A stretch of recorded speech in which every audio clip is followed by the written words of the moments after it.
ఇరాన్తో America Israel యుద్ధానికి ఇప్పట్లో full stop పడేనా అంటే దీనికి స్పష్టమైన సమాధానం దొరకటం లేదు. ఎందుకంటే అగ్రరాజ్యం టెహ్రాన్ నుంచి విభిన్నమైన కామెంట్స్ వెలువడుతున్నాయి. దీంతో కలవరం మొదలైంది. వార్ ముగించే విషయంపై చర్చలు కొనసాగుతున్నాయని ట్రంప్ అంటున్నారు. అయితే దానికి భిన్నంగా చెప్పుకొచ్చారు ఇరాన్ మంత్రి అబ్బాస్ అరాగ్చి. శత్రువులు పశ్చాత్తాప పడే వరకు పోరాడతామని స్పష్టం చేశారు. ప్రస్తుత పరిస్థితులపై చైనా విదేశాంగ మంత్రి వాంగ్ యూతో ఆయన చర్చించారు. ఈ క్రమంలోనే అరాగ్చి ఈ వ్యాఖ్యలు చేసినట్లు తెలుస్తోంది. ప్రస్తుతం ఇది కలవరానికి గురి చేస్తోంది.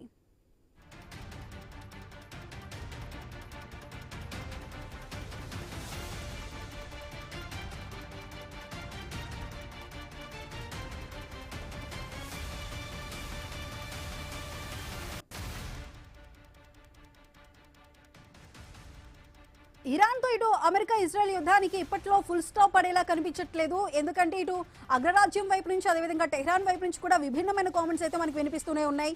అయితే వార్ ముగించే విషయంపై ఇప్పటికే చర్చలు కొనసాగుతున్నాయని ఒకవైపు ట్రంప్ అంటున్నారు. అయితే దానికి భిన్నంగా కూడా ఇటు ఇరాన్ మంత్రి అబ్బాస్ అరాగ్చి చెప్తున్నారు. శత్రువులు పశ్చాత్తాప పడే వరకు కూడా మేము పోరాడుతూనే ఉంటామంటూ కూడా మనకు ఒక క్లియర్ ఇన్ఫర్మేషన్ అయితే ఇచ్చేశారు. అయితే ఈ ప్రస్తుత పరిస్థితులకి సంబంధించి చైనా విదేశాంగ మంత్రి అయిన వాంగ్ యూతో ఆయన చర్చించిన సందర్భంలోనే ఇటువంటి వ్యాఖ్యలు చేసినట్లు తెలుస్తోంది.